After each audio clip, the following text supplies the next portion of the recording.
Good morning বন্ধুরা, আশা করি তোমরা সবাই ভালো আছো। সায়ন্তনিক্স ব্লগে অনেক অনেক স্বাগত।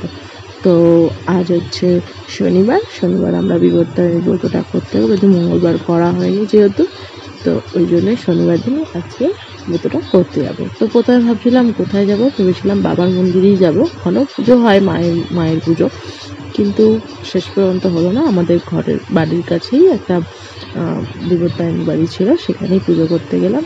গিয়ে প্রথম গিয়ে দেখে এলাম পুজো হচ্ছে, তারপরে রেডি হয়ে বেরিয়ে পড়লাম পুজো দিতে। তো রিক্সা করেই গেলাম। তারপর ওখানে নেমে দেখো ঠাকুরটা তোমাদের সাথে, সেই মন্দিরটাও তোমাদের সাথে শেয়ার করলাম, বাড়িরই মন্দির এটা। তো সবার উপরে কৃষ্ণ ঠাকুর আছে, তারপরে মা বিপত্তারিণী, তারপর নানা রকম এখানে আছে, নবগ্রহ আছে।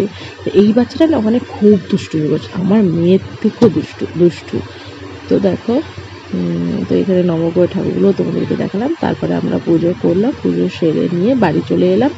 বাড়ি এসে একটু খেলাম চা, তারপরে দুপুরের দিকে খেলাম সাবু মাখা খাওয়ার পরে তো ভালোই ছিলাম বেশ, কিন্তু তার আগে আমার মাথা টিপ করছিল। তো তারপরে বিকেলবেলা মেয়েকে রেডি করিয়ে ব্যায়ামে পাঠালাম, আর রাতের খাবার হলো লুচি আর আলুর তরকারি।